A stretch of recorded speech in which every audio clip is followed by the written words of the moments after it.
The fog rolled in thick from the Pacific that morning, clinging to Camp Pendleton like a living thing. Gray and cold. The kind of silence that comes before thunder. 1,000 Marines stood in perfect formation, dress uniforms sharp, boots polished to mirrors, eyes forward. Not a single man moved. Lieutenant Kira Blackwell stood in the rear formation, 28 yards from the reviewing stand. 29 years old, 5'7", lean build, the kind that comes from carrying 70 pounds through mountains. Her uniform was pressed crisp, creases sharp enough to draw blood. Dark hair pulled back tight, face that gave nothing away, eyes that looked through you, not at you. On her left wrist, just below her watch, she wore a thin black band. Simple. She touched it sometimes when she was thinking. Rear Admiral Victor Crane stood at the reviewing stand, 2 stars gleaming on his collar. 57 years old, 33 years in the Navy, most of it behind desks. He believed in tradition, order, the way things had always been. He was giving a speech about warrior culture, about maintaining the fighting spirit that built the greatest military in history. The Marines listened respectfully, faces blank. Then Crane stopped mid-sentence. His eyes locked on Kira. He stared too long. He turned to Colonel Nathaniel Grayson beside him. "Who is that?" "Lieutenant Blackwell, sir, Navy. She runs our advanced tactics program." Crane's jaw tightened. "I didn't ask what she did. I asked who authorized a woman to stand in formation with Marines." "She's fully qualified, sir. One of our best instructors." Crane stepped down from the platform. The microphone was still live. Every word carried across the parade ground. "I'll be the judge of that." He walked straight toward Kira, boots clicking on pavement. Every Marine turned to watch. Kira didn't move, just stood at attention, eyes forward. Crane stopped 2 feet in front of her. "You don't belong here, sweetheart. This is a warrior's world." Kira said nothing, just looked at him with flat, empty eyes. Something about that look made Crane angrier. The silence, the lack of reaction. "You think you're tough? You think you've earned the right to stand here with real warriors?" Still nothing, just that calm, empty stare. Crane's hand came up fast. A backhanded slap that cracked across her jaw with enough force to snap her head sideways. The sound echoed like a gunshot. Blood appeared instantly, a split lip, red drops falling onto gray pavement. Kira didn't flinch, didn't step back. She straightened slowly, turned her head back to center, and looked at him again. Her hands stayed at her sides. Her breathing didn't change. She just stood there bleeding, completely calm. For a moment, nobody moved. 1,000 Marines stood frozen. An admiral had just struck a subordinate officer in front of everyone. Crane's voice was shaking. "You're dismissed. Get off my parade ground." Kira raised her hand in a slow, perfect salute. Then she turned and walked away. Back straight, boots clicking. She didn't look at anyone, just walked. The silence behind her was absolute. Kira walked straight to the barracks bathroom and locked the door. She stood at the sink, looking at her reflection. Blood on her chin, swelling starting on her cheek. The cut on her lip would need attention, but she'd had worse. She ran cold water, cleaned the blood off her face, pressed a wet towel against her mouth. The physical pain didn't bother her. She'd been through Hell Week at BUD/S. She'd been shot at. She'd carried a dying man 200 meters under enemy fire. A split lip was nothing. What bothered her was the anger. She'd spent 6 years learning control, learning to stay calm when everything around her was chaos. And right now, every instinct wanted to go back out there and put Victor Crane on the ground. She closed her eyes, took 3 slow breaths, let the anger drain away. Her father's voice echoed in her head. Master Sergeant Garrett Blackwell, Force Recon Marine, Desert Storm veteran, Navy Cross recipient. He'd raised her alone in rural Wyoming after her mother died, taught her to shoot, track, hunt, taught her to stay calm no matter what. His favorite saying, Anger makes you sloppy, baby girl. In Kafji, I watched men die because they got angry. Stay cold. Always. Kira touched the black band on her left wrist. Underneath was a tattoo. Small, simple, black script. Wraith's blood. Below it, numbers. 1960 to 2021. The day her father died. She'd made him a promise that day, that she'd keep doing the job, that she'd never let anger or fear control her, that she'd be calm in the storm, no matter what it cost. And today she'd kept that promise. Then her phone rang. Colonel Grayson. Lieutenant Blackwell, report to my office immediately. She straightened her uniform and walked out. Whatever came next, she'd handle it with control, with silence, with the kind of strength that didn't need to be loud. When Kira walked into Grayson's office, Crane was already there, standing by the window, arms crossed, face red. Grayson sat behind his desk, looking like he'd aged 10 years. He gestured to a chair. Lieutenant, sit down. I'm fine here, sir. Grayson sighed. Rear Admiral Crane has filed a formal complaint. He's alleging insubordination and conduct unbecoming an officer. He's requesting that you be removed from your assignment. Kira said nothing. Crane turned from the window. She disrespected me in front of 1,000 Marines. That kind of behavior can't be tolerated. Grayson's voice went cold. You struck her, sir, in front of those same Marines. That's assault under the Uniform Code of Military Justice. I was correcting an officer who had no business being on that parade ground. That's not your call to make. Crane's jaw clenched. Fine. If she thinks she's qualified to train Marines, then let's test that. Put her through the Advanced Combat Assessment. 3 full days. If she completes it, I'll drop the complaint. If she quits, she's gone. Grayson looked at Kira. Lieutenant, you don't have to agree to this. What he did was illegal. We can file charges. Kira was quiet for a long moment. Then she looked at Crane. 3 days? 3 days. Full mission profile.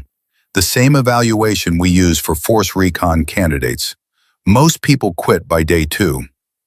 And if I complete it, I drop the complaint and you stay at Pendleton. Kira turned to Grayson. Sir, I'll do it. Grayson shook his head. Lieutenant, I'm ordering you not to. This is a setup. With respect, sir, I'll do it. Crane smiled. Good. Report to the training area at 0500 tomorrow morning. Bring your gear. We'll see how long you last. Kira saluted both officers and walked out. In the hallway, she leaned against the wall and let out a long breath. Her hands were shaking. Not from fear, from adrenaline, from the effort of staying calm. But she knew what this really was. Crane wanted to humiliate her, wanted to prove that women didn't belong in combat roles, wanted to use her failure as an example. What he didn't know was that Kira had already been through worse, much worse, and she'd survived by doing exactly what her father taught her. She touched the black band on her wrist, thought about Garrett, about the promise she'd made. Then she headed to her quarters. She had 18 hours to prepare. Kira's quarters were sparse. Regulation bed, footlocker, desk with a single photo frame. The photo showed a man in desert camouflage, holding a K-bar knife. Master Sergeant Garrett Blackwell, Kuwait, 1991. She sat on her bed and stared at the photo. Wyoming, 2005.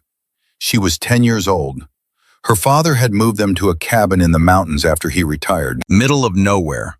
Just them, the wilderness, and the ghost Garrett carried from the Gulf War. He started training her that first winter. Real training. The kind that saved lives in combat. She remembered that first morning. Snow on the ground, temperature below 0. Garrett woke her at 0430. Get dressed, baby girl. We're going for a walk. He handed her a backpack, 30 pounds. For a 10-year-old, it might as well have been 100. We're going to walk 10 miles today. You're going to carry that pack the whole way. You're going to keep up with me. And you're not going to complain. Why, Dad? Because one day someone's going to tell you that you can't do something. They're going to tell you that you're not strong enough, not good enough, and you're going to prove them wrong. But first, you have to prove it to yourself. They walked 20 miles that day. She cried for the last 5, but she didn't quit. That became their routine. Every morning, rain, snow, sun, they walked, they ran, they climbed. He taught her to shoot, to track, to move through the forest without making a sound. But the real lessons were deeper. Anger makes you sloppy. Fear makes you stupid. Pain is just information. Control is the only thing that matters. He'd been in Khafji during the Gulf War. Battle of Khafji, January 1991, when Iraqi forces pushed into Saudi Arabia and the Marines had to push them back. Garrett was force recon, deep behind enemy lines. He earned his Navy Cross there, saved 8 Marines when their position got overrun, killed 3 enemy soldiers with his K-bar knife when his rifle jammed, stayed calm while hell erupted around him. But he also watched men die. Good men, friends. Some of them died because they panicked, because they got angry, because they let fear control them. I learned something in that desert, he told Kira when she was 16. They were sitting on the porch, cleaning rifles, watching the sunset. I learned that the warrior who stays cold wins, the one who keeps his head while everyone else is losing theirs. That's the one who survives. That's the one who brings his people home. He looked at her, really looked at her. You're going to be a warrior, baby girl. I can see it in you. You've got the eyes, the focus. You don't quit when things get hard, but you have to remember something. What, Dad? Anger is poison. It'll get you killed. It'll get the people around you killed. Stay cold. No matter what they do to you, no matter what they say, stay cold. Kira came back to the present, sitting on her bed at Camp Pendleton, the photo of her father in her hands. She'd kept that lesson through BUD/S training, through 4 combat deployments, through the day Cole Brennan died in her arms. Stay cold. Tomorrow, she'd prove it again. Kira couldn't sleep. She got up, dressed in PT gear, and walked to the armory. The base was quiet at midnight, just her boots on pavement, distant ocean waves, wind through palms. She checked out her rifle, M4A1, standard issue. She'd carried the same weapon through Syria, Iraq, Afghanistan, Yemen. She knew every scratch on it. She took it to the cleaning station and started breaking it down. The ritual helped. The familiar motions, the smell of gun oil, the focus required. Her mind drifted to another memory. Wyoming, 2019. Her father was dying. Pancreatic cancer. Stage 4. The doctors gave him 3 months. He lasted 6 out of pure stubbornness. She came home on emergency leave, found him in his workshop trying to clean his old K-bar knife. His hands were shaking so badly he could barely hold it. She took it from him, cleaned it in silence while he watched. "You're going to be fine without me," he said finally. "I know, Dad." "No, you don't, but you will." He paused. "I trained you for a war I pray you never fight. But if they test you, if they doubt you, if they try to break you, stay cold, I know." More than that, he reached over and took her hand. "They're going to tell you that you don't belong, that women can't do this job, that you're not good enough, and you're going to prove them wrong. Not with words, with action, with silence, with skill." He pulled out a worn leather case. Inside was his K-bar, the one from Khafji, blood grooves stained dark from 30 years ago. "This blade saved my life, killed 3 enemy soldiers when my rifle failed. Now it's yours." "Dad, I can't." "Yes, you can, and you will." He pressed it into her hands. "When they doubt you, remember, you're not just Kira Blackwell. You're Wraith's daughter. You've got my blood, my training, my ghost watching over you." He died 3 weeks later. She'd been holding his hand when he took his last breath. His final words were barely a whisper. "Make me proud, baby girl. Stay cold. She'd made him a promise right then that she'd never quit, never let anger control her, never give anyone the satisfaction of seeing her break. And she'd kept it through everything that came after. Kira finished cleaning her rifle, reassembled it, ran a function check. Perfect. She looked at her watch. 0230. 2.5 hours until she had to be at the training area. She went back to her quarters, opened her footlocker. Inside was a small leather case, her father's K-bar. She pulled it out. The blade was still stained. She'd never cleaned the blood groove. Garrett had told her not to. That's history. That's proof. Keep it. She strapped the knife to her vest, where it belonged. Then she lay back on her bed and closed her eyes. Not to sleep, just to center herself, to find that cold, calm place her father had taught her to access. Tomorrow, Victor Crane was going to try to break her. But he didn't know who he was dealing with. He didn't know about the Wyoming winters, the 20-mile forced marches in the snow, the hand-to-hand combat training in abandoned barns. He didn't know about BUD/S, about Hell Week, about carrying boats on her head for 20 hours, about hypothermia, about instructors screaming in her face. He didn't know about Afghanistan, about the helicopter crash, about dragging Cole Brennan through enemy fire. And he definitely didn't know about Garrett Blackwell, about Wraith, about the ghost that trained her. Crane thought he was testing some young female officer who got lucky. He was about to learn the truth. 0500 hours, the training area east of Pendleton. Dark, cold, fog so thick you couldn't see 20 feet. Kira stood at the starting point, full combat load, 60-pound pack, body armor, helmet, rifle, water, medical kit, everything she'd need for 3 days in the field. Crane was there with 2 evaluators. Gunnery Sergeant Wyatt Stone, 42 years old, 20 years in the Corps, Force Recon veteran, hard eyes. Staff Sergeant Blair Kendrick, 36 years old, 15 years in, combat veteran, female. She looked at Kira with something that might have been respect.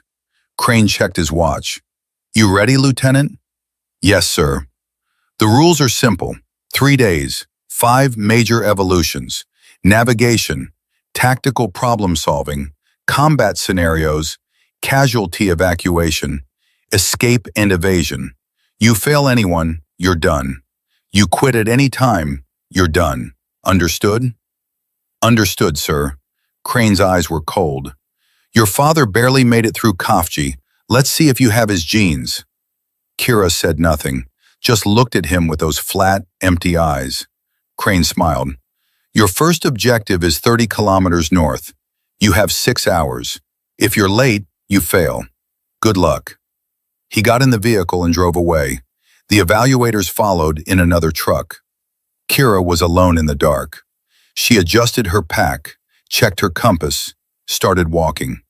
30 kilometers with 60 pounds on your back is brutal. The terrain was rough. Steep hills, loose rocks, thick brush. Kira's legs were burning after the first hour. After 2 hours, her shoulders felt like they were on fire. After 3 hours, every step hurt, but she kept moving, 1 foot in front of the other, breathing steady, mind focused. She'd done this before. Hell Week at BUD/S. 200 miles of running and walking with almost no sleep. Hypothermia, hallucinations. Guys twice her size quit because their minds broke before their bodies did. She'd made it through that. She could make it through this. Hour 4. The sun was burning through the fog. Her vision was narrowing. Tunnel vision, sign of exhaustion. She thought about Wyoming, about the forced marches with her father, about being 10 years old and wanting to quit. Garrett's voice in her head, clear as day. Pain is just information, baby girl. Your body's telling you it hurts. So what? Acknowledge it, then keep moving. She kept moving. Hour 5. Her legs were shaking. Her lungs were burning. She was hallucinating, seeing shadows that weren't there. Then she saw him. Her father, running beside her, desert camo, K-bar on his hip, smiling. You got this, baby girl, just like Wyoming. One foot, then the other. Stay cold. She blinked. He was gone. But the voice remained. Hour 5 and 29 minutes. She crested the final hill. The checkpoint was below. Crane standing there, arms crossed. She stumbled down the hill, legs barely working. Reached the checkpoint, dropped her pack, stood at attention. Crane looked at his watch. 5 hours, 29 minutes. He was trying to hide his disappointment. Kira reached into her cargo pocket, pulled out a worn photograph. Garrett Blackwell in desert camo, 1991, Kuwait, standing with his platoon. And there in the background, barely visible, was a young officer, 27 years old, Victor Crane. Kira held up the photo. I know you served with my father, Admiral. Battle of Khafji, January 1991. He spoke highly of you. Crane's face went white. His hands started shaking. For a long moment, he just stared at the photo, at his younger self, at Garrett Blackwell, at the ghost he'd been trying to bury for 30 years. When he finally spoke, his voice was barely a whisper. Where did you get that? He gave it to me, before he died, told me stories about Khafji, about the men he served with, about the ones who made it home. Crane couldn't look at her. Day 2 starts in 4 hours. Rest if you can. He turned and walked away. Stone and Kendrick approached. Stone looked at Kira with new eyes. That was impressive, ma'am. Kendrick just nodded. Kira sat down, drank water, ate an energy bar. Her body was screaming, but her mind was clear. 1 day down, 2 to go. She touched the black band on her wrist, felt the tattoo underneath. Wraith's blood. She was just getting started. 4 hours wasn't enough for sleep. Kira didn't even try. She sat against a concrete barrier, cleaning her rifle, checking her gear, preparing her mind. The sun climbed higher. The fog burned off. California heat settled over the training area. Stone and Kendrick were setting up the next evolution. Kira watched them work. Professional. Efficient. At 0900, Crane's vehicle pulled up. He stepped out, holding a clipboard. Wouldn't look at Kira directly. Evolution 2. Building clearance. Hostage rescue scenario. Unknown number of hostages. Unknown number of hostile forces. Time limit, 30 minutes. Rules of engagement standard. Failure to secure all hostages results in automatic disqualification. He finally looked at her. Questions? No, sir. Then get ready. The target building was an old training structure. 2 stories, multiple rooms, perfect for close quarters combat training, but never while her body was already shutting down from exhaustion. She checked her rifle one more time, loaded a fresh magazine. 30 rounds. Her father's voice echoed. Should be is a phrase that gets people killed, baby girl. Always have a backup plan. She loaded 2 extra magazines onto her vest, checked her K-bar. Good to go. Stone gave her the signal. You're clear to begin. Clock starts when you breach the door. Kira approached the building. Slow, controlled, scanning for threats. She reached the door, tested the handle, locked. She took 3 steps back, raised her boot, kicked hard just below the handle. The door crashed open. Clock started. She flowed through the doorway, low, fast, rifle up, scanning corners, empty room, doorway ahead, stairs to the right. She moved to the doorway, sliced the pie, checked angles, clear, advanced. Long hallway, 3 doors. She moved down the hall, checking each door as she passed. First room, clear. Second room, clear. Third room, 2 hostages zip-tied to chairs, hoods over their heads. She cleared the rest of the room, no threats. Removed the hoods. Stay here, I'm clearing the rest of the building. The hostages nodded. She moved back to the stairs, began climbing. Slow, controlled, every step deliberate. And suddenly she wasn't at Camp Pendleton anymore. She was in Wyoming, 16 years old, in the abandoned barn her father used for training. Garrett's voice behind her. Low and fast, baby girl. Check your corners. Violence of action. You don't give them time to think. You move like a ghost. You kill like a demon. Young Kira practicing the movements, over and over. Hundreds of repetitions, thousands, until it wasn't thinking anymore, until it was just muscle memory. This is how we cleared buildings in Mogadishu, Garrett said. October 3rd, 1993, Black Hawk down. I was there with Force Recon. Watched Rangers in Delta go house to house. Watched good men die because they hesitated. He grabbed her shoulders, looked her in the eyes. You will be smooth. You will be fast. You will be violent when violence is required, and you will come home. You understand me? Yes, sir. Say it. I will be smooth. I will be fast. I will come home. Present day, top of the stairs. Kira snapped back to reality. 3 rooms on the second floor. She flowed into the first. Clear. Second room, 1 hostile target. She engaged. Double tap to center mass. Target down. Third room, 2 more hostages. She cleared them. Checked her time. 18 minutes. She moved back downstairs. Cleared the first floor rooms again. Found 1 more hostile target hiding in a closet. Engaged. Target down.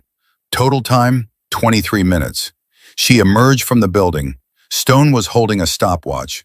His expression was carefully neutral, but Kira could see it in his eyes. He was impressed. Kendrick was less subtle. Jesus Christ, she muttered. Crane approached, looked at the time. Acceptable, but his voice said something different. His voice said, How did you do that? Stone stepped forward. Sir, I need to say something. What is it, Gunny? Her technique. It's not standard Marine Corps CQB. It's something else. Explain. She's using hand signals I learned at Quantico in the 90s. Old Force Recon protocols. And her entry tactics are more aggressive than we teach. She's combining Force Recon methodology with something more recent.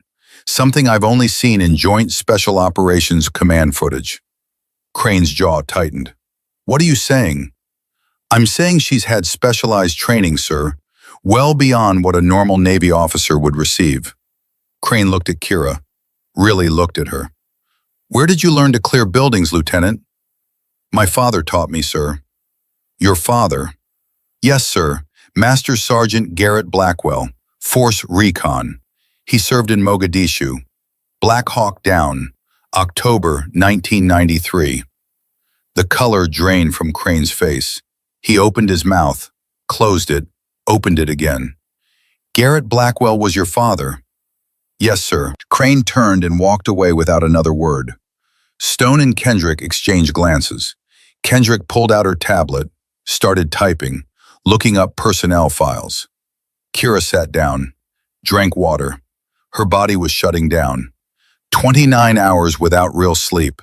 30 kilometers forced march. High-stress building clearance. And she still had more than 2 days to go. But she'd made a promise. To her father, to Cole Brennan, to herself. She wasn't going to quit. Stone approached. Ma'am, can I ask you something? Go ahead, Gunny. How long did you train with your father? 14 years, from age 10 until he died 3 years ago. And he taught you Force Recon tactics. He taught me everything he knew. Said he was training me for a war he prayed I'd never fight. She looked up at Stone. Turns out he was right about the war, wrong about the praying. Stone nodded slowly. Your father, Garrett Blackwell. I've heard stories. Kafji, Mogadishu. The man was a legend. He was. Ma'am, I need to tell you something. Your performance in that building. That wasn't just good. That was exceptional.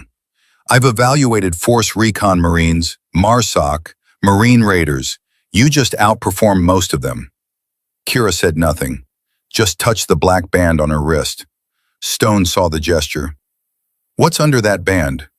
Kira pulled it back, revealed the tattoo, Wraith's Blood, 1960 to 2021.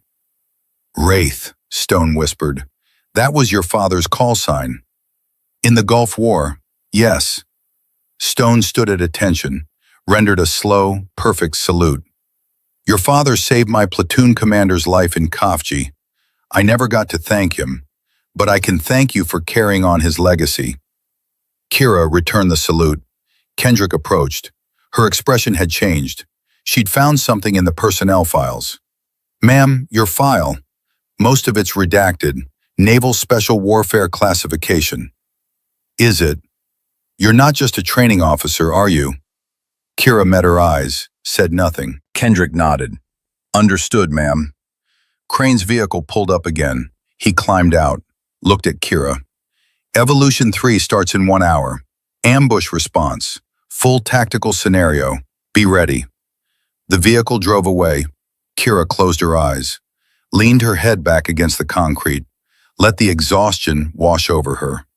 But she couldn't rest, not really, because the memories were coming now, flooding back.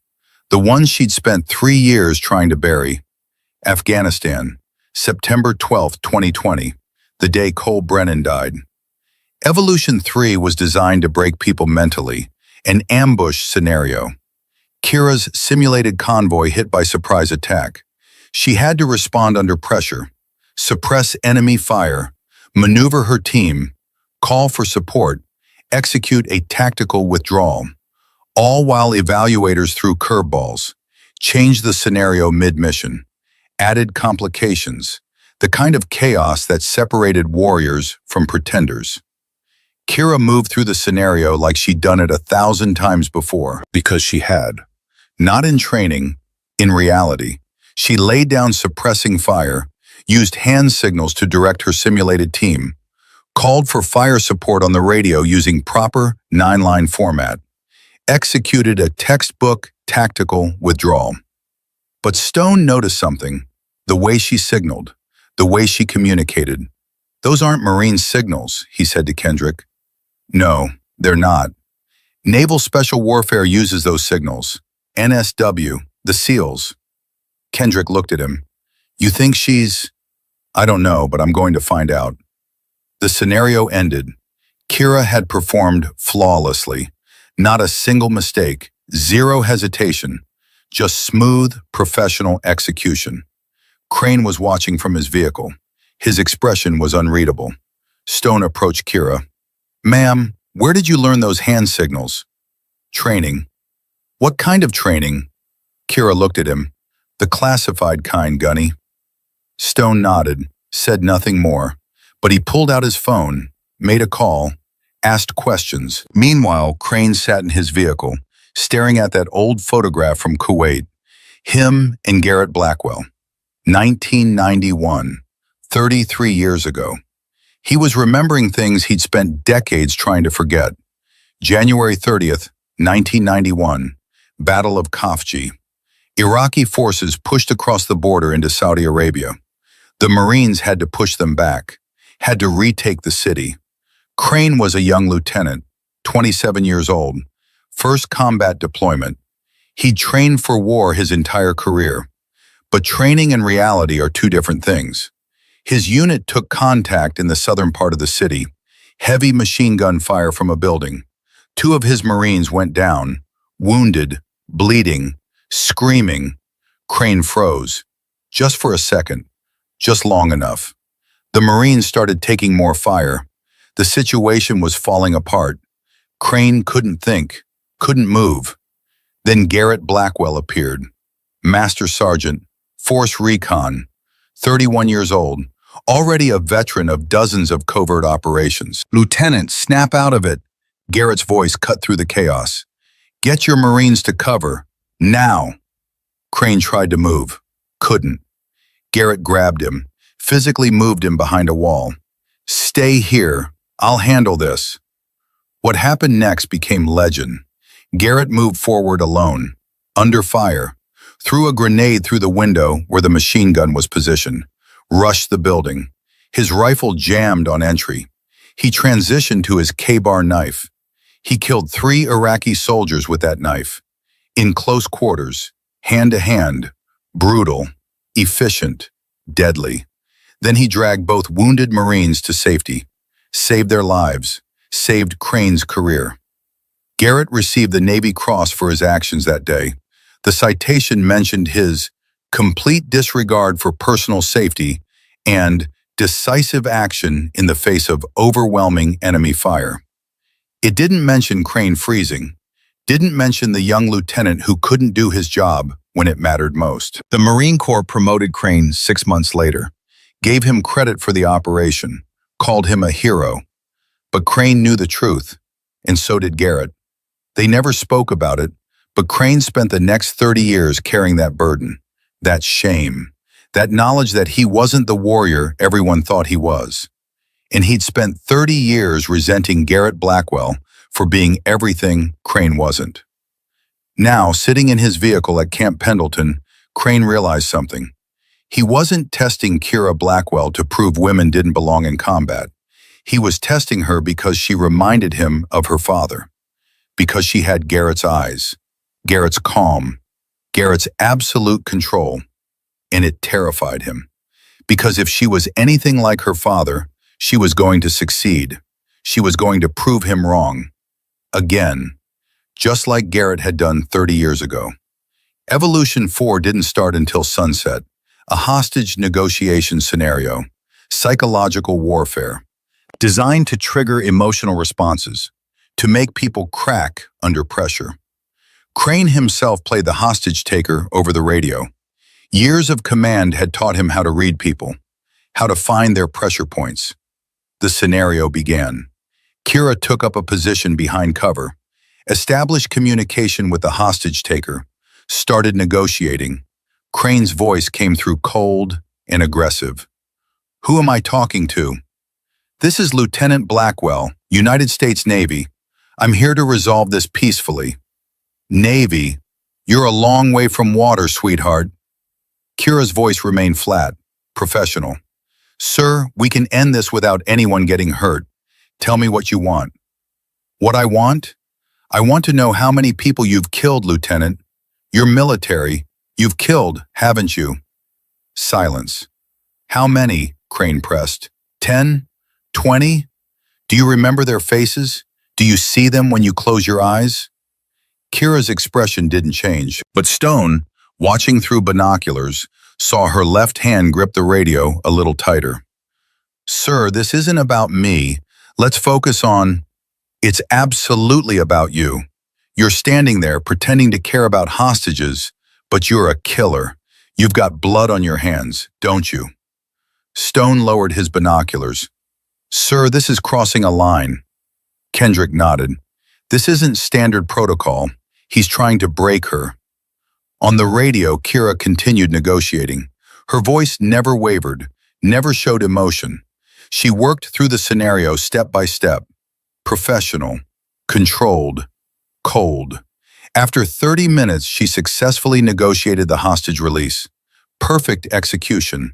But when she stood up, Stone saw her hands shaking. Just slightly, just enough. Crane emerged from the command vehicle. He looked at Kira.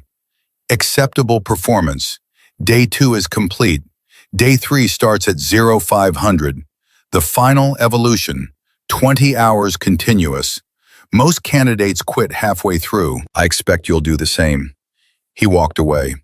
Stone approached Kira. "Ma'am, are you—" "I'm fine, Gunny." That was inappropriate, what he did, asking those questions. He was doing his job, testing my psychological limits. Still, it was wrong. Kira looked at him. "He's right, though. I do have blood on my hands. 32 kills across 4 deployments. Syria, Iraq, Afghanistan, Yemen. I remember every single one." Stone went quiet. Kira continued, "But I don't regret them. They were enemy combatants trying to kill me or my team. I did what warriors do, what my father taught me to do. I stayed cold. I finished the mission. I brought my people home." She paused. "Most of them, anyway." She walked away before Stone could respond. Kendrick watched her go. She's not just Force Recon trained. No. You think she's a SEAL? I think we're about to find out. I made some calls. Her file is locked up tight, but I got confirmation of one thing.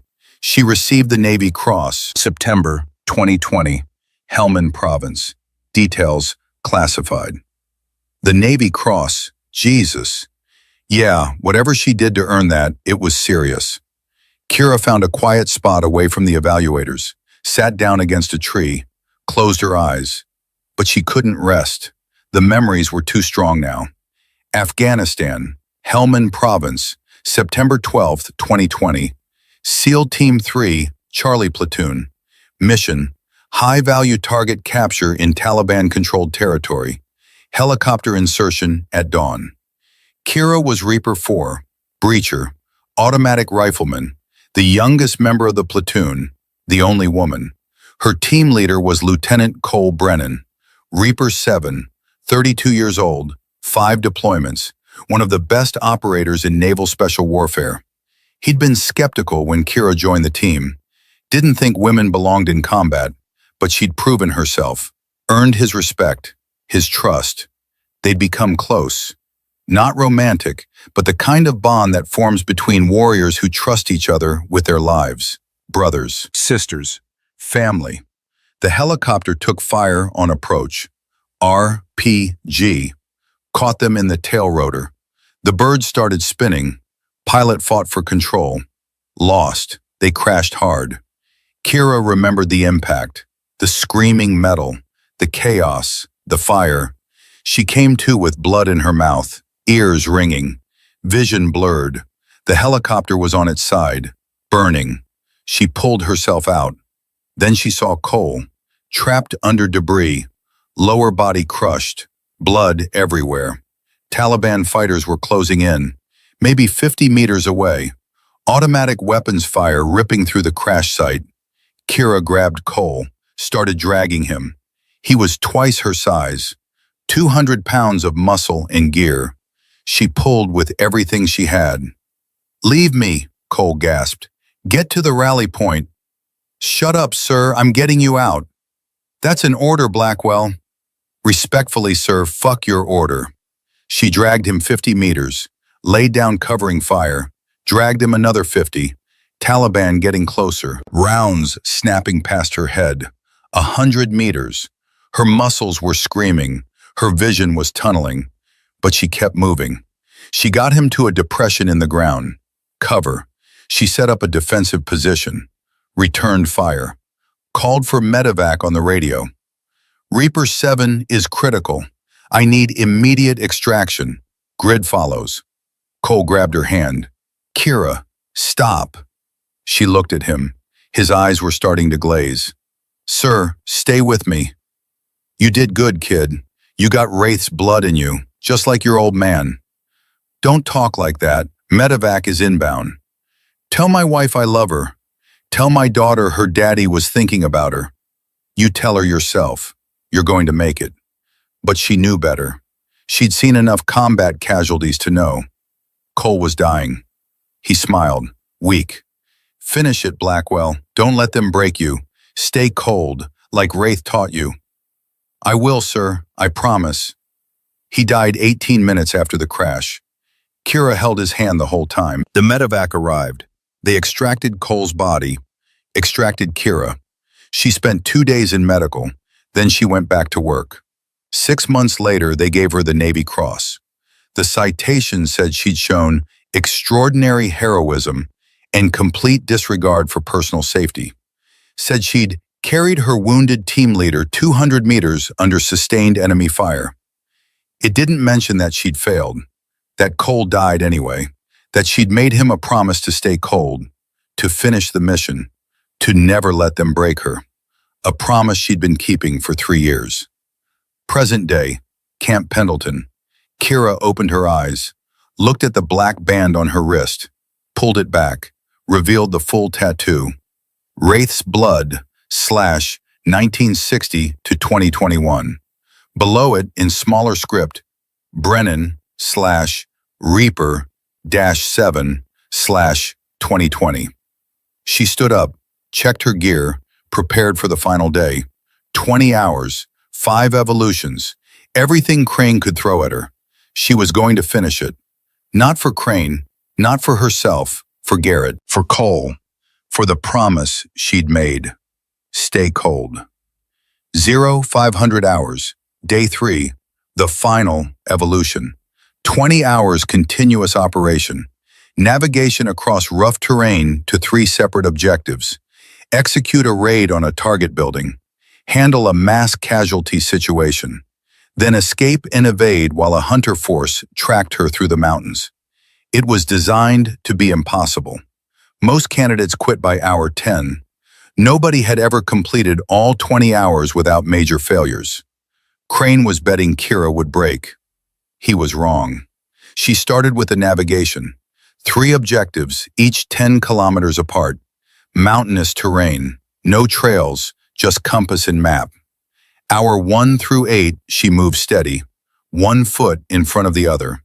Her body was already damaged from 2 days of abuse, 36 hours of accumulated exhaustion, dehydration, muscle fatigue, blisters, minor injuries. But her mind was clear, because she'd learned something from her father years ago. The body quits when the mind lets it.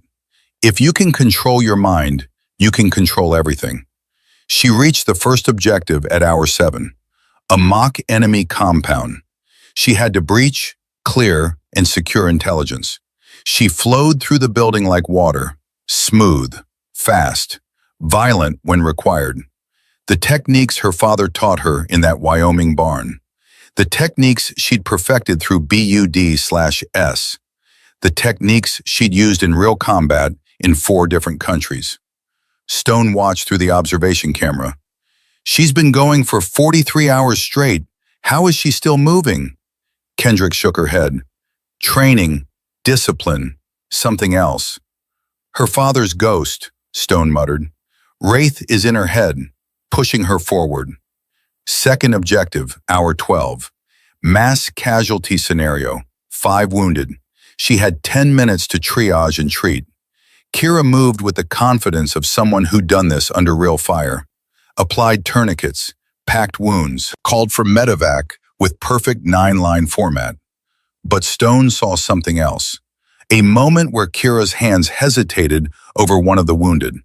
Just for a second, her eyes distant, she was remembering. Remembering Afghanistan. Remembering Cole. Then she snapped back. Finished the treatment. 8 minutes, 30 seconds. Acceptable, Crane said over the radio. He didn't sound happy. Third objective, hour 14. The raid. Breach a fortified position. Clear multiple rooms. Secure a high-value target. Kira attacked with controlled aggression. Used breaching charges. Threw flashbangs. Moved through the structure with the speed and precision of an operator with years of experience. Because she had years of experience. Stone couldn't stay quiet anymore. Sir, I need to say something. Crane was watching through binoculars. What is it? She's not just force recon trained. She's naval special warfare. She's a SEAL. That's impossible. Women weren't. Sir, BUD/S has been integrated since 2016. Class 340. I checked. She graduated in 2017. She's SEAL Team 3. Crane lowered his binoculars. His hands were shaking. Garrett Blackwell's daughter is a Navy SEAL. Yes, sir. And we've been testing her like she's some inexperienced officer. Yes, sir. Crane sat down, put his head in his hands. Kendrick approached. Sir, there's more. I pulled what I could from her record. She received the Navy Cross in 2020. 32 confirmed kills, 4 combat deployments. She's one of the most decorated female operators in U.S. military history. And I slapped her in front of 1,000 Marines. Yes, sir. Crane looked up. This isn't a test anymore. This is a disaster. It's only a disaster if she fails, sir. And if she doesn't, then you destroyed the career of a war hero out of petty resentment. Crane said nothing. On the course, Kira had completed the raid.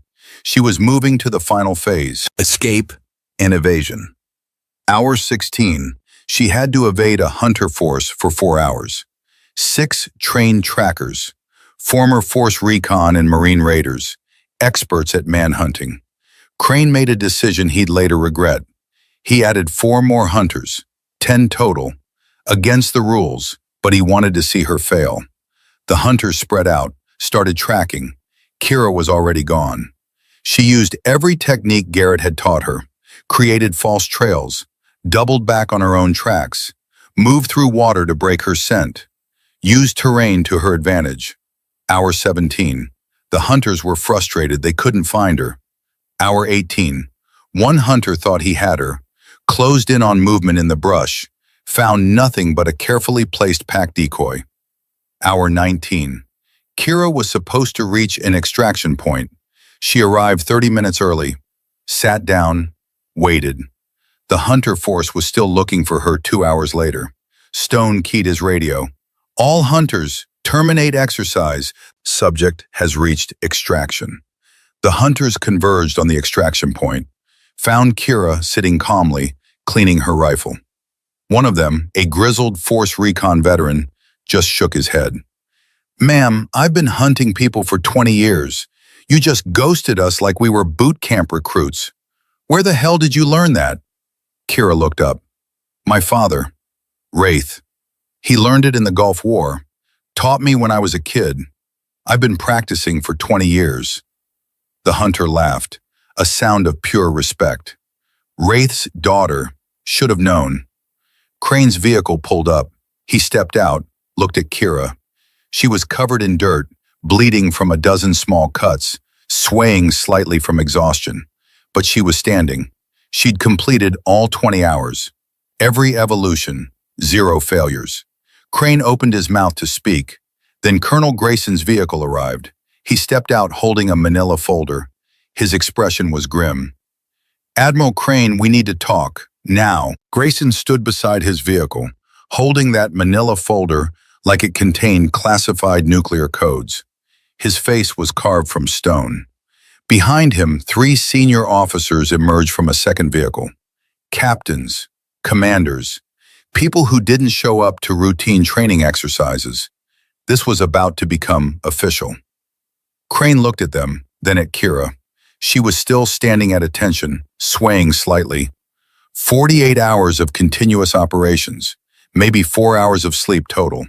Her uniform was shredded, dried blood on her hands, her face, but her eyes were clear, alert, waiting. Stone and Kendrick stood off to the side with the hunter force. Every one of them was watching. Grayson walked toward Crane. "Admiral, I need you to understand something before I open this folder. What you did 3 days ago was assault. What you've been doing for the last 72 hours could be considered harassment and retaliation. The only reason you're not in custody right now is because Lieutenant Blackwell refused to file charges." Crane's face went pale. "Colonel, I'm not finished." Grayson's voice was cold, hard. "You wanted to test her. You wanted to prove that women don't belong in combat roles, that they're not good enough, not tough enough, not warrior enough." He opened the folder. "Let me tell you who you've been testing, sir." The morning sun was climbing higher now. Not a single person moved. The only sound was wind through the hills and Grayson's voice, steady and clear. "Lieutenant Kira Blackwell, 29 years old, graduate of the United States Naval Academy, class of 2016, commissioned as an ensign, surface warfare officer track, served 1 year aboard USS John Paul Jones." Grayson paused. Then she did something extraordinary. She volunteered for basic underwater demolition/SEAL training, BUD/S class 340, first fully integrated class. Started with 230 candidates, graduated with 36. He looked up from the folder, looked at Crane. Lieutenant Blackwell was one of them. 23 years old, 5'7", 140 pounds. She completed Hell Week. She completed the full BUD/S pipeline. She became a Navy SEAL. Stone muttered something under his breath. Kendrick's eyes went wide. Grayson continued. She was assigned to SEAL Team 3, Charlie Platoon, call sign Reaper 4. She completed 4 combat deployments between 2018 and 2021. Syria, Iraq, Afghanistan, Yemen. 78 missions total, 32 confirmed enemy kills. The folder had pages and pages. Grayson was only reading the highlights. December 2018, operation in Syria. Her platoon ambushed by ISIS fighters. Lieutenant Blackwell provided covering fire while her team maneuvered to safety. Killed 4 enemy combatants. Received Bronze Star with valor. He turned a page. June 2019, Iraq. Vehicle-borne IED attack on her convoy. Lieutenant Blackwell pulled 2 wounded SEALs from a burning vehicle under enemy fire. Returned fire while treating casualties. Received Silver Star. Another page. March 2020, Yemen. Direct action raid on Al-Qaeda compound. Lieutenant Blackwell was primary breacher. First through the door. Cleared 6 rooms under fire. Secured high-value target. Received Bronze Star with valor. Grayson's voice got quieter, heavier. September 12, 2020, Helmand Province, Afghanistan. Her platoon's helicopter took an RPG during insertion. The bird crashed. Lieutenant Blackwell was knocked unconscious. When she came to, she found her team leader, Lieutenant Cole Brennan, critically wounded. Taliban fighters closing in from multiple directions. Kira's expression didn't change, but Stone saw her left hand close into a fist, so tight her knuckles went white. Lieutenant Blackwell carried Lieutenant Brennan 200 meters through open ground. Under sustained automatic weapons fire, she set up a defensive position, returned fire with her rifle until she ran out of ammunition, then with her sidearm. She called for medevac. She treated Lieutenant Brennan's wounds. She held that position for 18 minutes until extraction arrived. Grayson looked up. His eyes were wet. Lieutenant Brennan died from his wounds, but Lieutenant Blackwell saved 3 other members of her team that day. She was the last one on the helicopter, refused to leave until every one of her brothers was accounted for. He held up a certificate, Navy Cross citation, the 2nd highest award for valor in the United States military. For extraordinary heroism in combat, for complete disregard for personal safety, for refusing to abandon her wounded team leader despite overwhelming enemy fire, for actions above and beyond the call of duty. Silence. Complete and total silence. Grayson walked toward Kira. She came to attention. He stood in front of her. Lieutenant Blackwell, these officers are here as witnesses. What happened 3 days ago was wrong. What happened over the last 72 hours was wrong. You deserve better than this. Sir, Let me finish. Grayson's voice was gentle now. You are one of the most decorated special operations soldiers in the United States military. You have served with honor, courage, and distinction. You have earned your place 1,000 times over, and I am proud to serve alongside you. He extended his hand. Welcome to Camp Pendleton, Lieutenant. Officially, this time. Kira shook his hand. Her face was still calm, still controlled, but there were tears in her eyes now, silent, streaming down her dirty face. Stone stepped forward, came to attention, saluted. Ma'am, I have trained Force Recon Marines for 15 years. I have never seen anyone perform like you just did. It has been an honor. Kendrick saluted. Ma'am, you're an inspiration. Thank you for your service. One by one, the Hunter Force came forward, saluted, showed respect. These were hard men, veteran operators. They didn't give respect easily, but they gave it now. Crane stood frozen, watching it all happen. His face was ash gray, his hands trembling. Grayson turned to him. Admiral Crane, you will report to Compact FLT headquarters at 0800 tomorrow morning.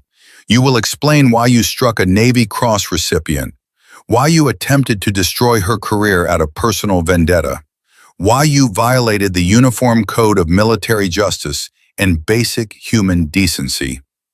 Colonel, I didn't know. You didn't want to know. Grayson's voice was sharp. You assumed. You judged. You let your prejudice and your ego override your duty. That's not leadership. That's cowardice. Crane flinched like he'd been slapped. Grayson continued. Effective immediately, you are relieved of your oversight duties for this training program. You will have no further contact with Lieutenant Blackwell. You will submit your formal letter of apology within 24 hours. Is that understood? Yes, sir. Grayson nodded to one of the senior officers. Captain Morrison will escort you back to base. Crane started toward his vehicle, then stopped, turned back, looked at Kira. Lieutenant Blackwell. She looked at him, those flat, empty eyes. Your father, Garrett. I served with him in Kafji, January 1991. He saved my life. Kira said nothing. I never thanked him. I spent 30 years resenting him instead, because he was everything I wasn't, everything I wanted to be but couldn't. And when I saw you standing in that formation, I saw him, and it terrified me. His voice cracked. I'm sorry. I'm so sorry. You deserve better. Your father deserved better. I failed you both. Kira was quiet for a long moment, then she spoke. Her voice was soft but clear. My father told me about Kafji, about the firefight, about the Marines who were wounded, about the young lieutenant who froze. She paused. He never mentioned your name, never spoke badly about you, just said that war is hell and people react differently. Some freeze, some fight, some run. All of it is human. Crane couldn't meet her eyes. Kira continued. He said the measure of a warrior isn't what happens in the first moment of fear. It's what you do with the rest of your life. Whether you learn from it, grow from it, become better. She pulled something from her pocket, the old photograph from Kuwait, Garrett and Crane, 1991. He kept this photo on his desk in Wyoming until the day he died. When I asked him about the people in it, he said they were his brothers. All of them, even the ones who struggled. She handed the photo to Crane.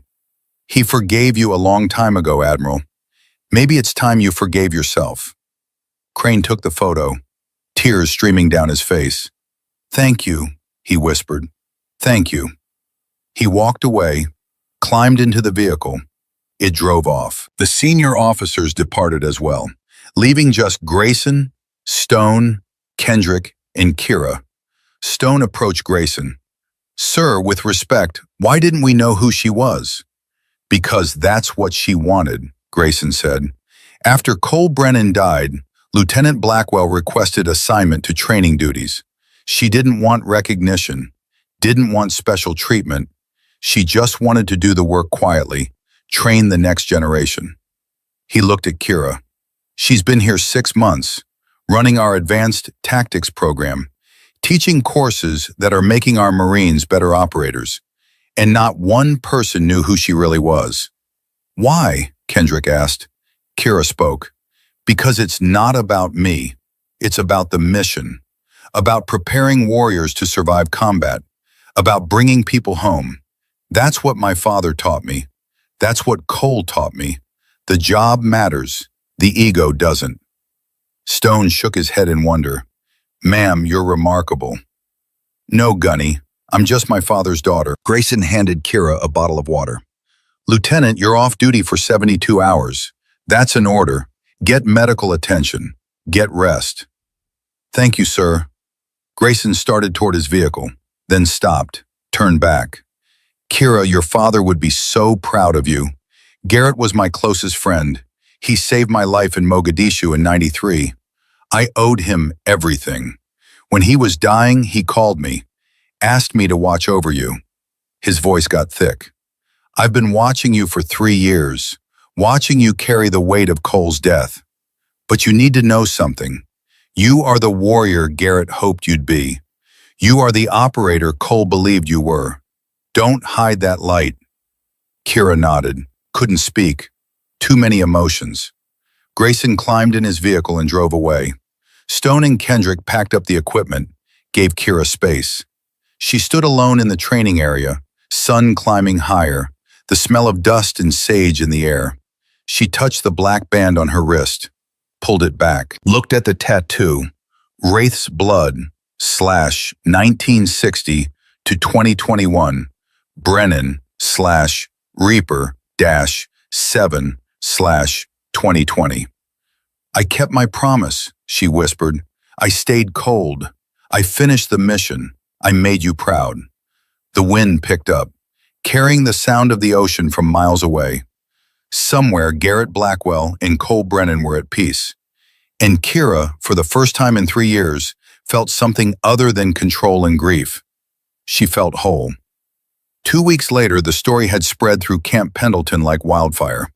Everyone knew what happened, what Crane did, what Kira survived, who she really was.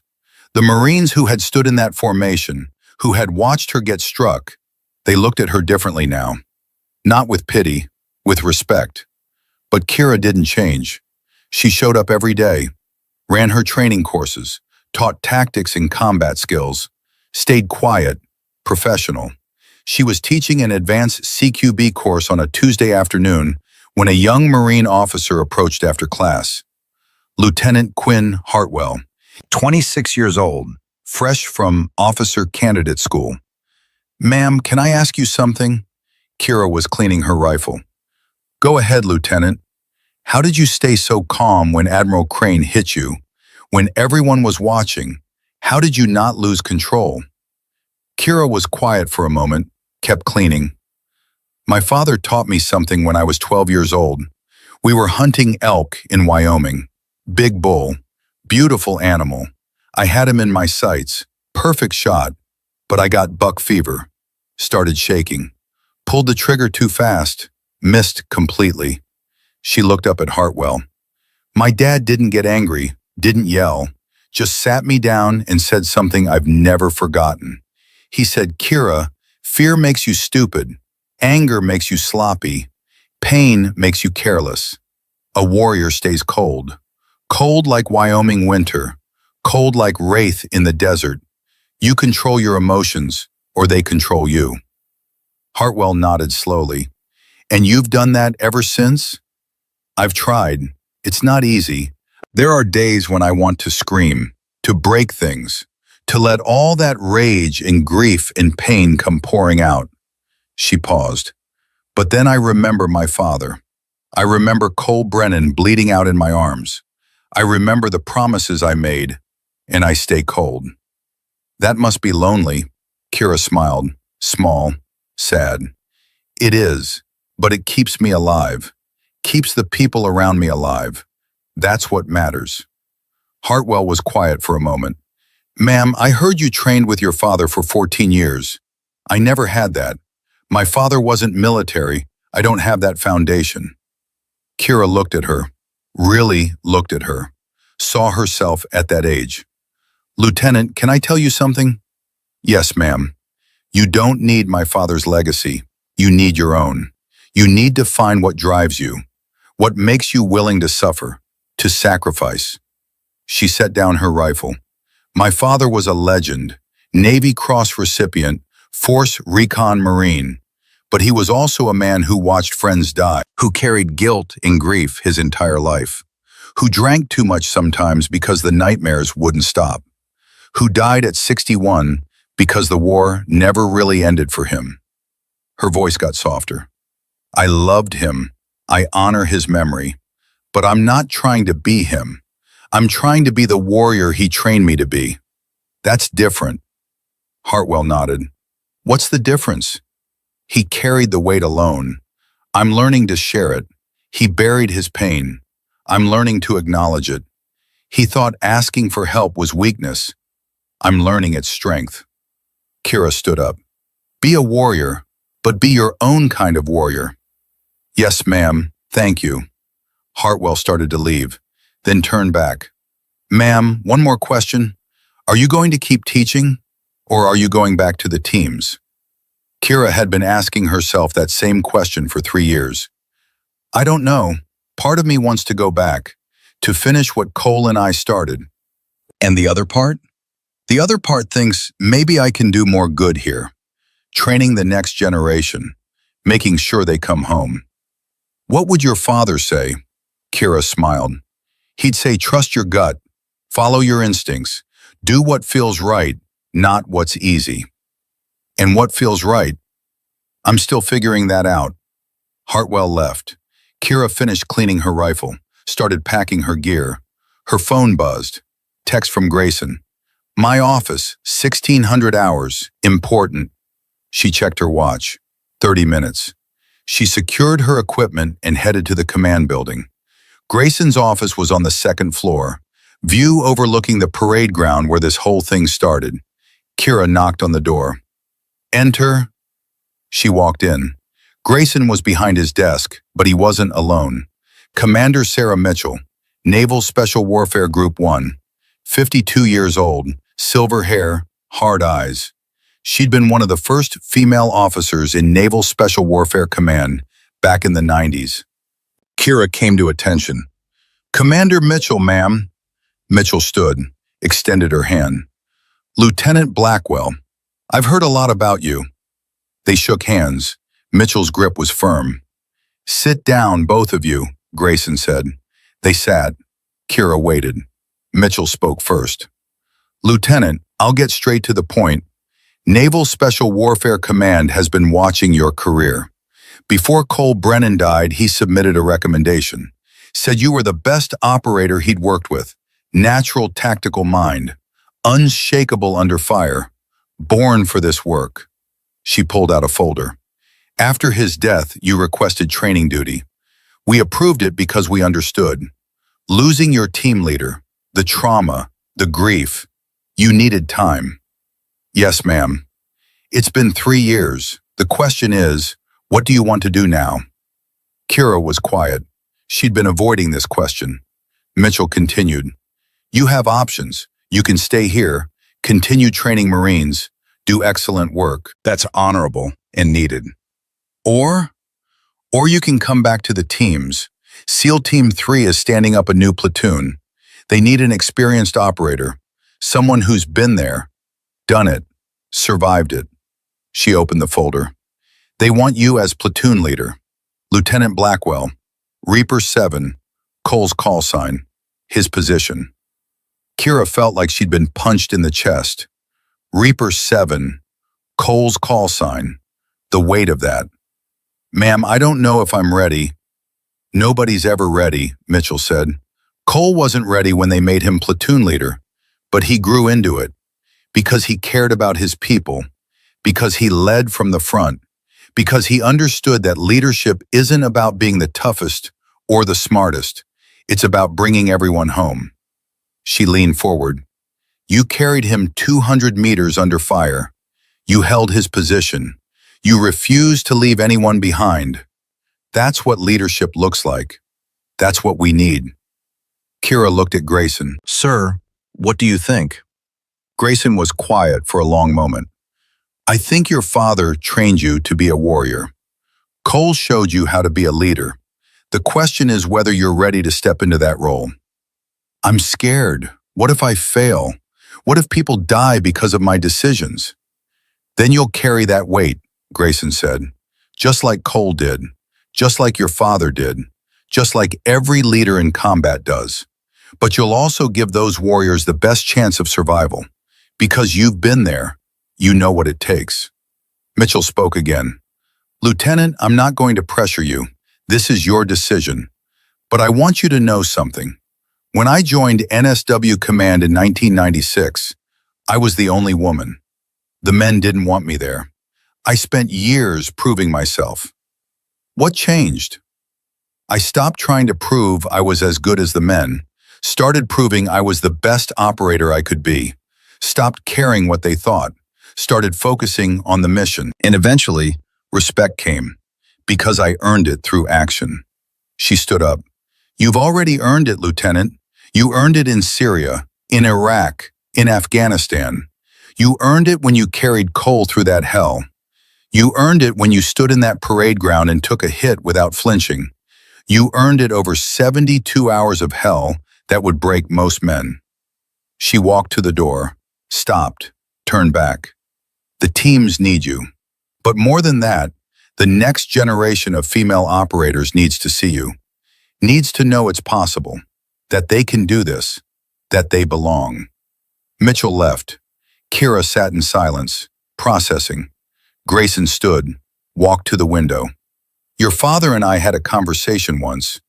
Mogadishu, October 4th, 1993, the night after the Black Hawk went down. We just finished a 16-hour firefight, lost good men. Both of us were running on adrenaline and grief. He turned back. I asked him how he did it, how he stayed calm when everything was chaos, how he led when he was scared. You know what he said? What? He said fear is a gift. It sharpens you, makes you alert, makes you careful. The trick is using it without letting it control you. He said the best leaders are the ones who feel the fear and do the job anyway. Grayson walked over, put his hand on Kira's shoulder. You're scared, good. That means you understand the stakes. That means you'll be careful with people's lives. That means you'll make the hard decisions for the right reasons. What if I'm not my father? You're not supposed to be your father. You're supposed to be you. Kira Blackwell, Reaper 4, soon to be Reaper 7, the warrior who stayed cold, the operator who brought her people home, the leader who learned from the best and became something new. Kira stood up, looked out the window, at the parade ground, at the spot where Crane struck her, where this whole thing started. She touched the black band on her wrist, felt the tattoo underneath. Wraith's blood. Brennan. Reaper 7. The weight of legacy, the burden of promise, the honor of service. She'd been running from this for 3 years, hiding, pretending the warrior inside her could sleep. But warriors don't sleep. They evolve. They grow. They become what the mission requires. She turned to Grayson. When do I start? Grayson smiled. Team 3 wants you in 2 weeks. That gives you time to wrap up here. Say goodbye to your students. I'll be ready, sir. I know you will. He extended his hand. Your father would be so proud, Kira. So would Cole. They're watching, and they're smiling. They shook hands. Kira left the office, walked down the hallway, out into the California sun. She felt different, lighter, like a weight she'd been carrying for 3 years had finally lifted. She wasn't hiding anymore, wasn't running. She was Reaper 4, soon to be Reaper 7, daughter of Wraith, student of Brennan, warrior, leader, SEAL, and she was ready. 1 week before Kira was scheduled to leave for SEAL Team 3, she got a visitor. Admiral Victor Crane, no longer in uniform, civilian clothes, looking older, tired, but somehow at peace. He found her at the rifle range. She was zeroing a new optic. Lieutenant Blackwell. She turned, set down her rifle. Admiral, I didn't expect to see you. I'm not Admiral anymore, just Victor. They gave me the option to retire quietly. I took it. I'm sorry. Don't be. It was deserved. He paused. I came to say goodbye and to give you something. He pulled out an envelope, worn, yellowed with age. After you gave me that photograph, I went home, started going through old boxes, found this. It's a letter. Your father wrote it in 1991, right after Kafji. He never sent it.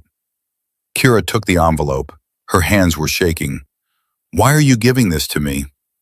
Because you deserve to know what kind of man your father really was, and because I spent 30 years believing a lie about him.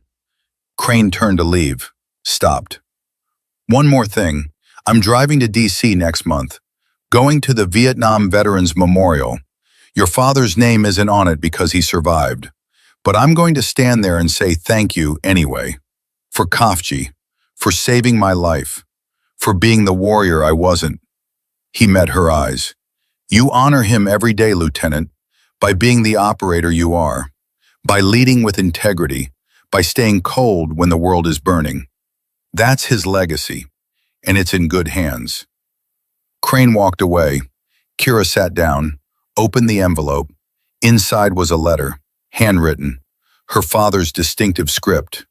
February 1st, 1991. To whoever reads this, my name is Master Sergeant Garrett Blackwell, United States Marine Corps, Force Reconnaissance. I'm writing this from a field hospital in Saudi Arabia, 2 days after the Battle of Khafji.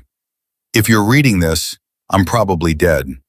That's fine, I've made peace with it. But there are things I need to say. War is hell. Everyone says it. Few understand it. In Khafji, I watched Marines die. Good men, brave men. They died because of bad luck, bad timing, bad decisions. Not because they weren't tough enough or trained enough or warrior enough. Just because war is chaos and chaos doesn't discriminate. I killed 3 men with my K-bar knife. Up close. Personal. I can still see their faces when I close my eyes. They were probably good men too. Probably had families. Probably didn't want to be there any more than I did. But that's war. You do what you have to do. I saved 8 Marines that day. Got the Navy Cross for it. But I don't feel like a hero. I feel like a survivor who got lucky. Because for every decision I got right, there were 10 I could have gotten wrong. For every life I saved, there were lives I couldn't save. If I make it home, I'm going to raise my daughter differently.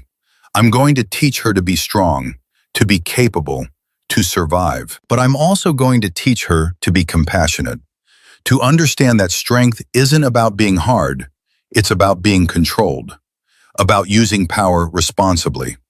I'm going to teach her that being a warrior isn't about loving combat. It's about being prepared for it, about protecting those who can't protect themselves, about standing between evil and innocence, even when you're terrified.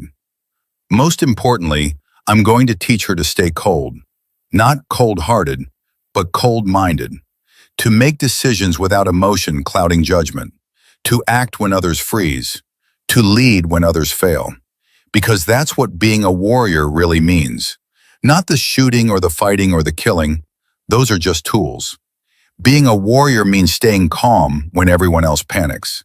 Means accepting fear and functioning anyway. Means carrying the weight so others don't have to. If I die before I can teach her these things, I hope someone else will. I hope she'll find mentors and leaders who understand. To my daughter, if you ever read this, I love you. I'm proud of you. Whatever you choose to do with your life, do it with purpose, with integrity, with honor. Stay cold, stay controlled, stay compassionate, and know that your old man did his best, even when it wasn't enough. Semper Fidelis, Master Sergeant Garrett Wraith Blackwell. Kira read the letter 3 times, tears streaming down her face, silent. Her father had written this 33 years ago, before she was even born, before he knew what kind of daughter he'd have. But he'd known. Somehow, he'd known. Stay cold, stay controlled, stay compassionate. That was his legacy, not the Navy Cross, not the confirmed kills, not the legend. The teaching, the wisdom, the understanding that being a warrior wasn't about violence. It was about purpose.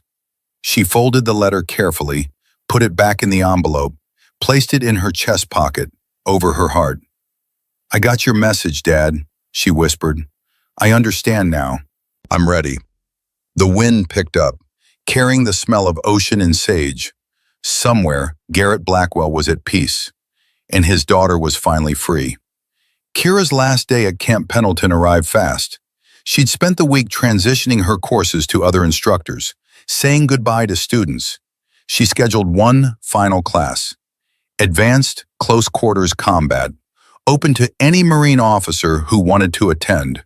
40 people showed up, including Quinn Hartwell and 3 other young female officers. Kira stood in front of them.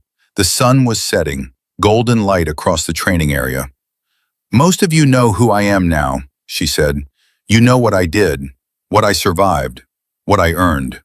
But that's not why I'm standing here today. She paused, looked at each face.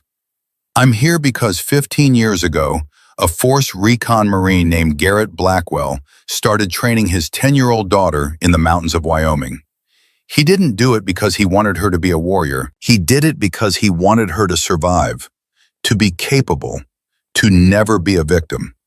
She pulled out her father's K-bar, the blade stained with blood from Kafji.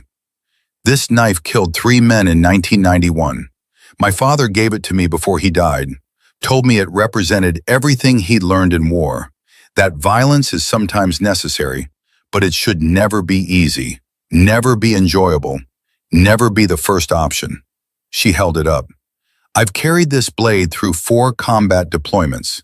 I've never used it, not once, because my father taught me that the best warriors are the ones who can be violent, but choose not to be, who can kill but don't want to, who understand that every life taken is a tragedy, even when it's necessary. She sheathed the knife. Some of you will deploy to combat zones. Some of you will face enemy fire. Some of you will have to make the hardest decision a warrior can make, taking another human life. Her voice got softer. When that moment comes, remember this. You're not a killer. You're a protector. You're not a destroyer. You're a guardian. You do this work not because you love violence, but because you love the people you're protecting. Hartwell raised her hand. Ma'am, how do you live with it? The killing. How do you come home and be normal? Kira smiled sadly. You don't. You can't. Combat changes you. It marks you. It becomes part of who you are. But that's not the same as letting it define you. She touched the black band on her wrist. I've killed 32 people in combat. I remember every single one, their faces, the circumstances, the decisions that led to those moments. I carry them with me always.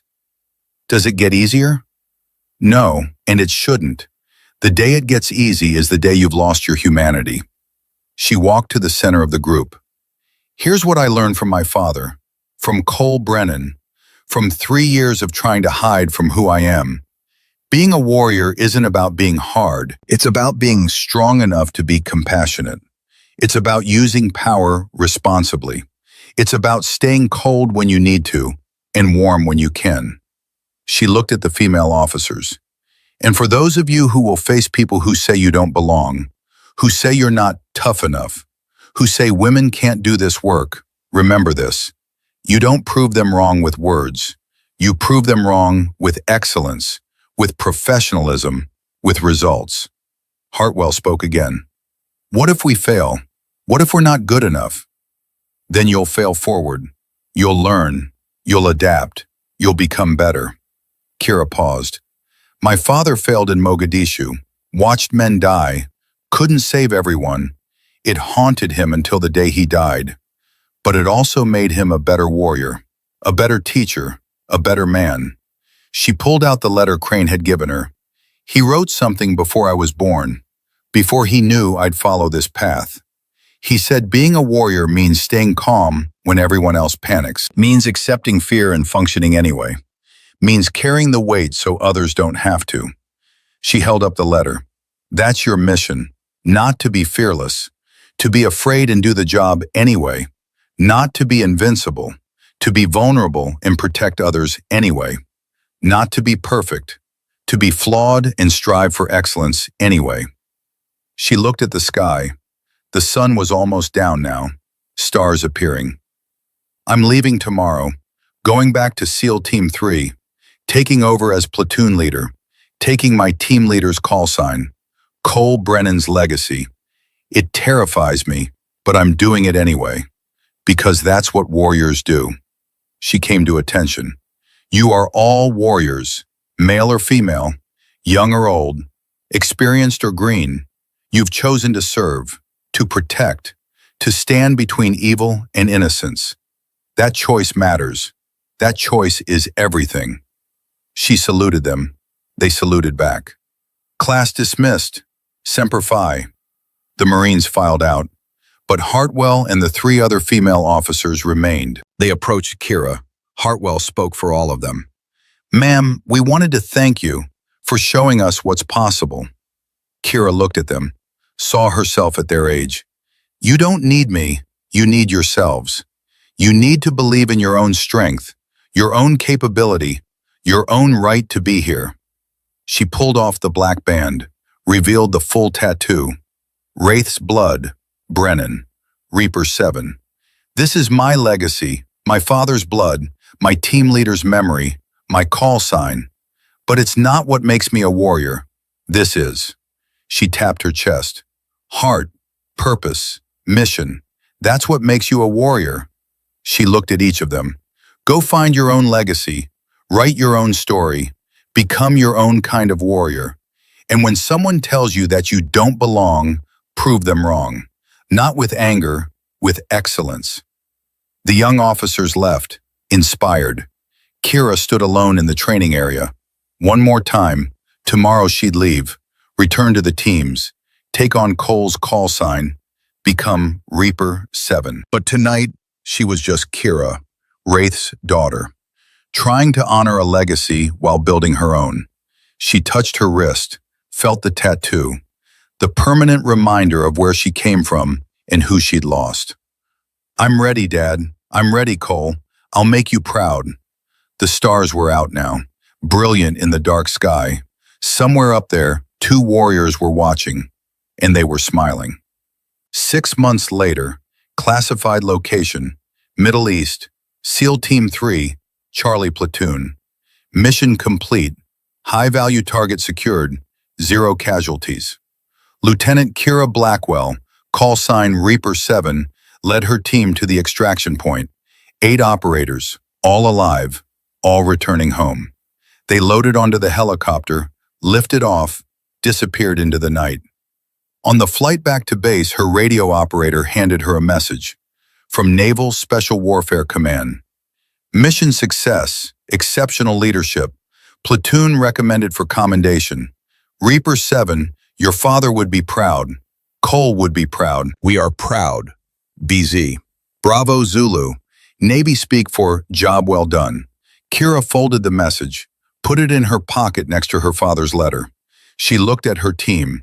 Young faces, exhausted but alive. They trusted her, followed her into hell, come out the other side. That was leadership. Not the shooting or the tactics, the trust, the bond, the promise to bring everyone home. She'd kept that promise, just like her father taught her, just like Cole showed her. Stay cold, stay controlled, stay compassionate. That was the legacy. That was the mission. That was the warrior's way. The helicopter banked toward base, morning sun rising over the desert. Reaper 7 closed her eyes, allowed herself a moment of peace. She'd earned it. They all had. And somewhere in Wyoming, in the mountains where a Force Recon Marine once trained his daughter to survive, the wind whispered through the pines, carrying the echo of a father's voice. Stay cold, baby girl. Stay cold.